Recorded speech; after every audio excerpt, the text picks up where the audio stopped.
ई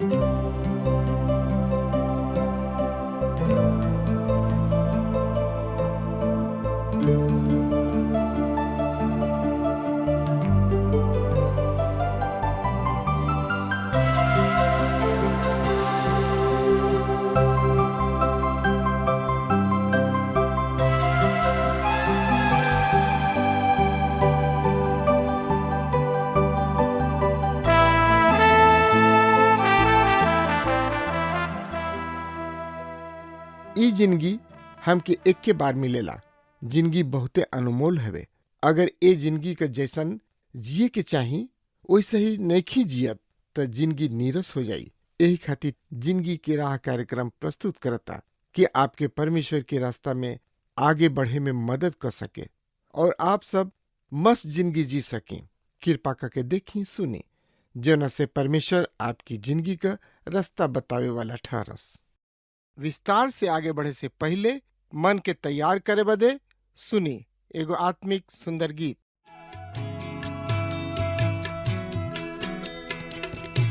यीशु के शरणवा में शांति मिली है भाई, यीशु के आराधना में मन दा लगाई, यीशु के आराधना में मन दा लगाई, यीशु के आराधना में।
अंधविश्वास में फंस के परमेश्वर के छोड़ देला, अंधविश्वास में फंस के परमेश्वर के छोड़ देला। सोच विचार के देखा जिंदगी में का पैला, माटी के शरीर एक दिन माटी के शरीर एक दिन माटी हो जाई, यीशु के आराधना में मन का लगा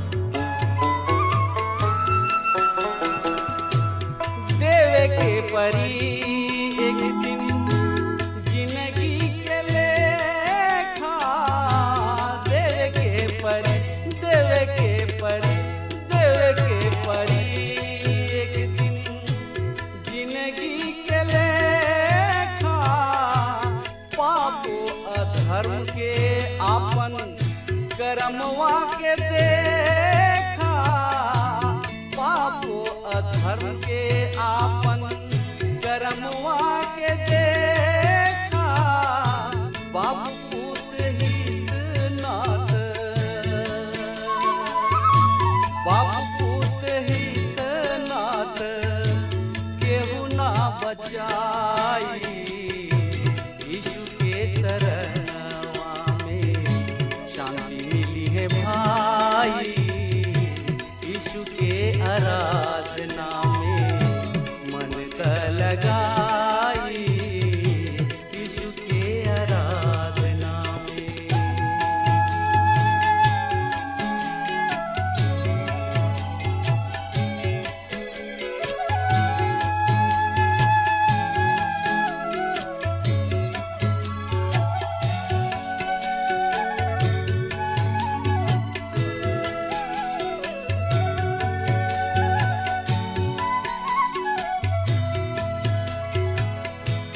परमेश्वर पिता ई दिहलन सुंदर मनुष्य तन, परमेश्वर पिता ई दिहलन सुंदर मनुष्य तन, दारू गांजा भांग खाई के बिगाड़ देहला सुधा मन, दारू गांजा भांग खाई के बिगाड़ देहला सुधा मन, आखिरी में जीने की,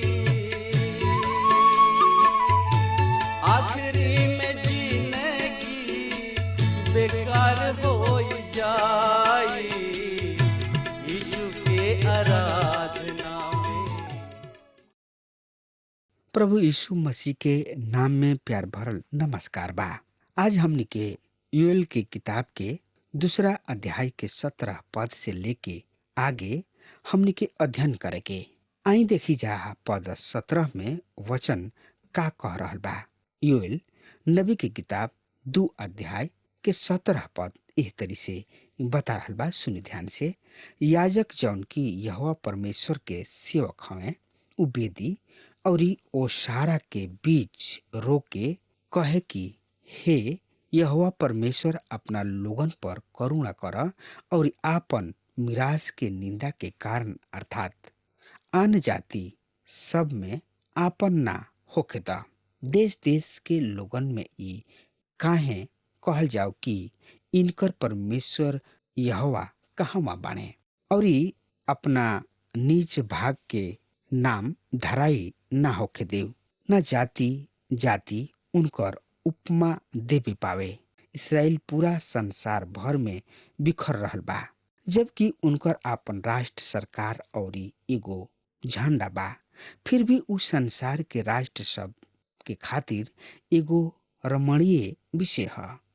उनका जिंदगी में बहुत सी समस्या बा और ई जारी रही, काहे कि उ भविष्यवाणी के पूर्ति में आज अपना देश में नैखन लौटल।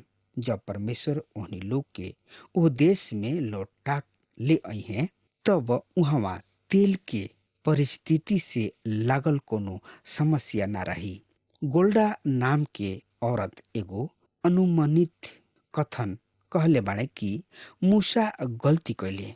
उ कुछ एह तरी कहले, सोची मूसा हमनी लोगन के बंजर जमीन में 40 साल तक अगुवाई कैले और उनका के ऐसन जगह में ले अइले जहाँ कोनो तेल ना रहे। यदि उ पुराना नियम में विश्वास कैले बाड़ी त उ जनिहे कि रात में उनकर अगुवाई आगे के खंभा के द्वारा और दिन में बदरी के खंभा के द्वारा कैल गइल, और ओह परमेश्वर किने उनका ओह देश में जे तेल के धनी रहन ना बसावे के निश्चित योजना रहे। निश्चय ही उ कभी अपना देश में वापस ना लौट पौले। वस्तुतः इसराइल के जौना के जरूर रहे उ तेल ना पर पानी है। ओनी लोग के पर्याप्त पानी नइखे, काहे कि परमेश्वर न्याय ओनी लोग पर बा। मूसा कोनो गलती ना कइले, काहे कि उ परमेश्वर के आदेश सब के पालन करत रहन और ई निश्चित रूप से परमेश्वर गलती ना करेलन। जाति जाति के लोग आपस में काहे कहे पौले उनकर परमेश्वर कहवा रहले। जौन कुछ ओहनी लोग के साथ होत रहे उ ओ पर अचरज करत रहले और आज भी ओहनी लोग के उहे सवाल बा। हमार एगो दोस्त इसराइल में एगो जवान यहूदी आदमी से बातचीत कैले। उ कहले यदि ऐसन बा जैसे कि रउआ कहतानी कि हमनी के परमेश्वर चुनल लोग हैं जा, त आज उ हमनी खातिर हस्तक्षेप काहे नेखन करत। हमार प्रिय दोस्त, रुआ के बहुत ही सरल रूप में बतौले काहे कि तू अभी इस समय परमेश्वर के साथ नहीं खा। जब तक तोहनी लोग पछताव के साथ उनका किन्ने वापस ना आ जाए तब तक उ तोहनी लोग किन्ने चुनल गोलन के तरी व्यवहार नेखन कर रहल। आज परमेश्वर नया चीज कर रहल बने। उ तोहनी लोगन के खातिर और हमरा लोगन के अर्थात यहूदी और आन जाति सब में से लोगन के अपना पास अपना नाम में बुला रहल बने। तोहनी लोग बस परमेश्वर के साथ समय अनुसार नहीं खा। तोहनी लोग मूसा के व्यवस्था के पीछे जा रहल बड़ा जौन की पुराना है। आज बात और नवीनतम आदर्श प्रभु यीशु मसीह के कलिसिया है। रुआ देखतानी परमेश्वर जे केहू चाहले उन्हें मसीह में विश्वास करे खातिर और एगो नया समुद्र के एगो अंग होके खातिर बुला रहल बने जौन की कलिसिया कहाले। अब योएल निश्चित रूप से भविष्य के और आगे बढ़ रहल बने। अब समय शब्द तब पर ध्यान दही। योएल नबी की किताब 2 अध्याय 18 पद में लिखल बा, तब यहोवा परमेश्वर के अपना देश के खातिर जलन होई और उ अपना प्रजा पर तरस खई है। पहाड़ी उपदेश में मती 24 और 25 में प्रभु यीशु मसीह तब शब्द के इस्तेमाल महाक्लेश काल में जौन कुछ होखे वाला बा ओकरा के समय में पेश करे खातिर करताने। महाक्लेश काल के अंत में अर्थात एह पृथ्वी पर प्रभु के आवे के ठीक पहले तब परमेश्वर अपना देश के खातिर जलन रखी हैं और अपना लोगन के खातिर दया करी हैं। योएल नबी की किताब 2 अध्याय 19 में लिखल बा, और यहोवा परमेश्वर अपना लोगन से कहिए कि सुना, हम तोहनी लोग के अन्न दाखरस और तेल देव और तू ओकरा से तृप्त हो जीबा और हम आन जाति सब में तोहार निंदा फेर कबो ना होखे देव। ओ समय में परमेश्वर ओहनी लोग के अन्न दाख मधु और तेल दी हैं। ओहनी लोग तृप्त हुई हैं और भविष्य में आन जाति सब के द्वारा उन लोग के नाम धराई ना हुई। आज बहुते मौलिक विचारधारा वाला भी ना कही हैं कि ई अब पूरा हो रहल बा। इसराइल के अधिकांश जनसंख्या देश में नहीं खे। न्यूयॉर्क शहर में इसराइल से अधिक यहूदी हवे और रूस में भी उनकर एगो महान समूह बा। ई इस समय में पूरा नेके हो रहल, ई अभी भी भविष्य में बा। ई निश्चित रूप से उ काल ह जौन की प्रभु के दिन के रूप में जानल जाला, जौन की अंधकार के साथ शुरू हुई 1000 वर्ष के शुरू में, जब पूर्व काल के मनुष्य के विद्रोह जौन की पृथ्वी छीटेला और अनंत राज के शुरू के ओर बढ़ेला। यहाँ से ही हमनी के ओह विशेष काल में डाल दिहल गोल बनी जा। योएल नबी की किताब 2 अध्याय के 20 पद में लिखल बा, पर उत्तर के सेना के तोहरा से दूर करब और ओकर सुखल और उजाड़ देश में भगा देब और ओकरा अगला टुकड़ी के पूरब के समुद्र में तथा पिछला टुकड़ी के पश्चिम समुद्र में डाल देब और ओकरा से महक उठी और ओकर सड़ल गंध फैली, काहे कि उ भयंकर काम कइले बा। हम उत्तर के ओर से आइल सेना के तोहरा से दूर करब। इ निश्चित रूप से टिड्डी सब के बारे में नेखन कह रहल, पर एगो सेना जवन की उत्तर के ओर से आ रहल बा एकरा बारे में कह रहल बाड़े। ई तनकी सा पूरा भइल जब असूरी अइले और उत्तरी राज के अधिकार में ले लिहले, पर परमेश्वर अद्भुत रूप से दक्षिणी राज के उनका से छोड़ा लिहले। दक्षिणी राज के गुलामी में जाए से पहले ई दूसरा 100 साल रहे और तब ई बेबीलोन वासी सबके रहे, ना कि असूरी सबके। पर उत्तरी सेना के हटावे जाए के पूर्ति अभी भी एगो भविष्य है। ई यहेजकेल 38 और 39 में अधिक विस्तार से दिहल गइल बा।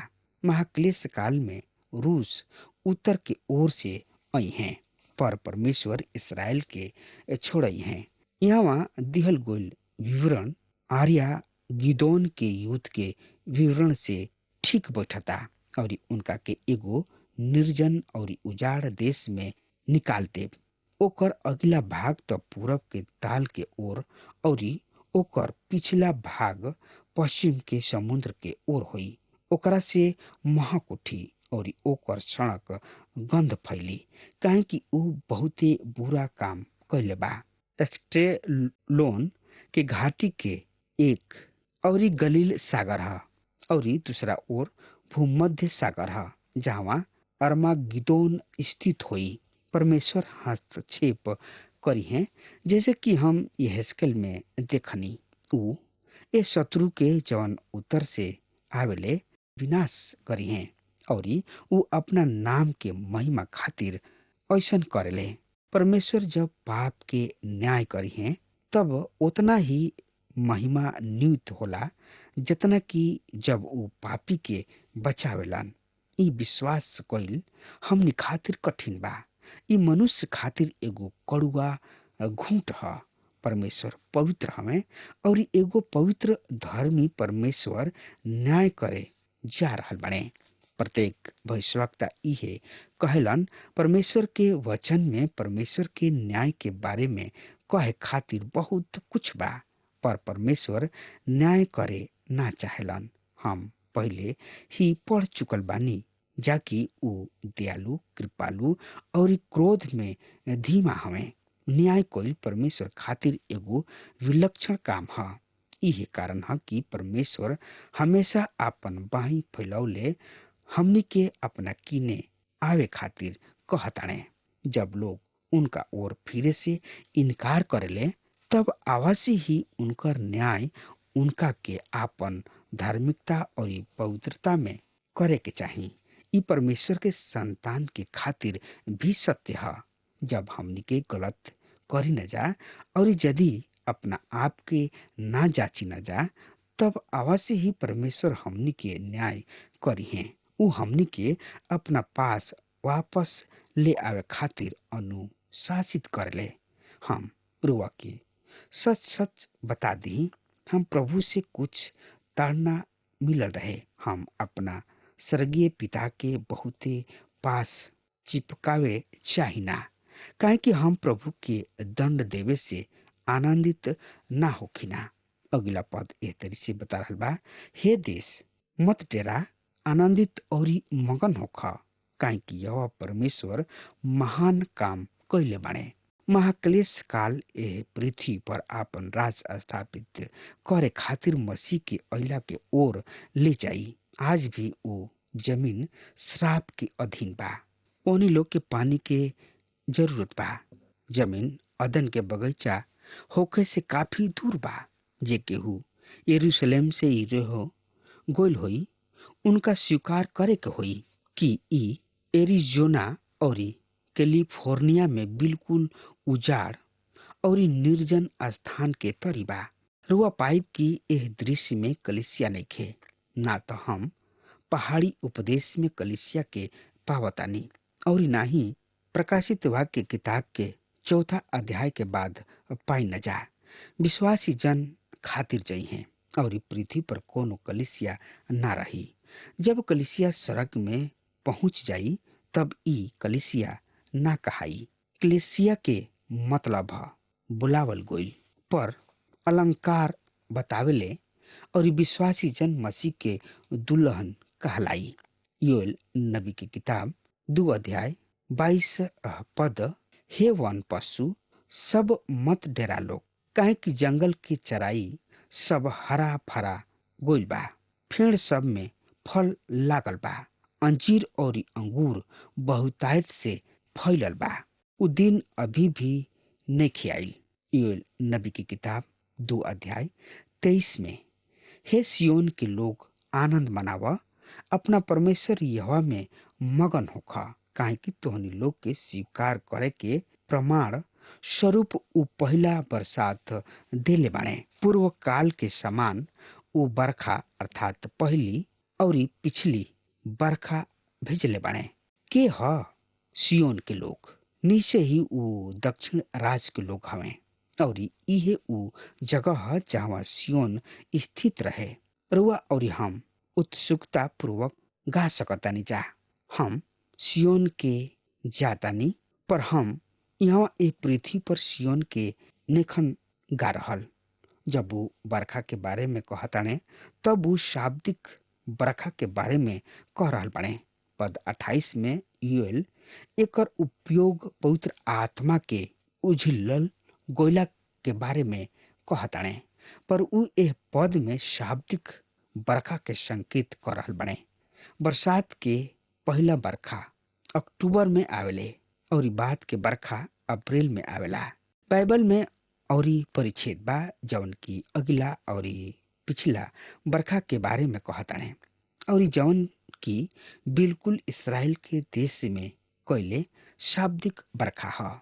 देखी ले व्यवस्था की किताब 26 अध्याय 3 और 4, व्यवस्था विवरण 11 अध्याय 14 से 17, पहला राजा 8 अध्याय 35 से और 26, इर्मिया 3 अध्याय 3 और होशे 6 अध्याय 3। हम सुननी हा कि इसराइल में पिछला बरखा वापस लौट रहल बिया। हमार दोस्त बतौले कि अप्रैल में वहाँ बहुते कम बरखा भइल, पर हम नहीं समझ रहल कि लोग ओकरा के ओह तरीके बरखा कही हैं जेकरा बारे में प्रभु कह रहल बाने। प्राचीन समय में वहाँ सही में बरखा होत रहे। ओह देश के सब बिहड़ पहाड़ फेड़ सब से तोपाइल रहे। दुश्मन सब आके ओह देश के नंगा क देहले और आज वो फेड़ लगावे के कोशिश कर रहल बा, पर वो फेड़ सब के लगावे में उनका तकलीफ हो रहल बा, काहे कि वहाँ बाद के बरखा पर्याप्त रूप से नखे हो रहल। योएल ए शाब्दिक बरखा H2O के बारे में कह रहल बने, जौन के प्रतिज्ञा परमेश्वर भविष्य में कइले बाने। योएल 2 अध्याय 24 और 25 में लिखल बा, तब खरिहान अन्न से भर जाई और रस कुंड में नया दाख मधु और तेल छलक उठी। जौना बरखा के उपज के दल वाली, रेंगे वाली, उजाड़े वाली और कतरे वाली टीडी सब अर्थात हमार भेजल बड़ दल खा ले रहे, ओकर हानि हम तोहरा के भर देब। जौना बरखा के उपज अरबे नामक टीडी सब खा ले रहे, हम ओकर हानि तोहरा के भर देब। ए परिच्छेद के आध्यात्मिक बना के ए पर बहुत से महान संदेश सब के प्रचार कइल गइल बा। चूंकि ई एगो महान सिद्धांत के अभिव्यक्त करता, ऐसे निश्चित रूप से उपयोग कइल जा रहल बा। हमने के वही तरीके विचार प्रकाशित वाक्य की किताब में पावतानी जा, जहाँ परमेश्वर कहताने। प्रकाशित वाक्य 21 अध्याय 5 पद, देखा हम सब कुछ नया क देब। उ एह अध्याय में नया यरूशलेम के बारे में कह रहल बने। चर्च के उ पापी लोग जे मसीह पर विश्वास कैले उ उहवा रहे वाला बाने। उ हमनी के बतावलन कि ई कतना अद्भुत होई और ओह सच्चाई के बारे में बतावलन कि परमेश्वर हमनी के आंख से सब लोर पोछ डली हैं। का परिवर्तन होई ओ पुराना दुनिया में बहुत ऐसन लोर बा। हम आनंदित बानी कि उ सब कुछ नया क दी हैं। हम रुआ बारे में नहीं जानत, पर हम कह सकतनी कि हम यहाँ पर अपना जिंदगी से संतुष्ट नहीं। हम जौना संदेश के प्रचार करे चाहत रही ओ प्रचार के कभी ना कोई नहीं। काश हम ऐसन कर सकती। ई हमरा दिल में और ई हमरा दिमाग में रहे, पर कोनो कारण से हम कबो प्रचार करे में अतना सक्षम ना भइल। बढ़िया हम करे चाहत रही। हम कबो ऊ पति ना बन पौनी जौन कि हम सही में बने चाहत रही।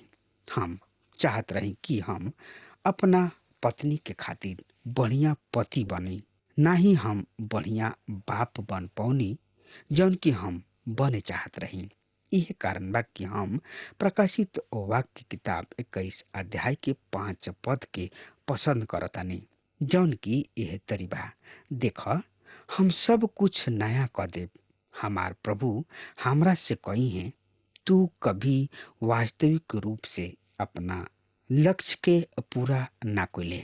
तू हतोत्साहित हो गइल रहा, तू सीमित रहा, तू उहवा आपन पुराना पापमय स्वभाव में रहा। हम सब कुछ नया करे जा रहल बानी। अब हम बिना रबड़ के लिखे के पैड और पेंसिल देवे जा रहल बानी। अब तू ओमे सब कुछ लिख सकतड़ा। तू अब पूरा कर सकतड़ा जौन कुछ तू पूरा करे चाहतड़ा।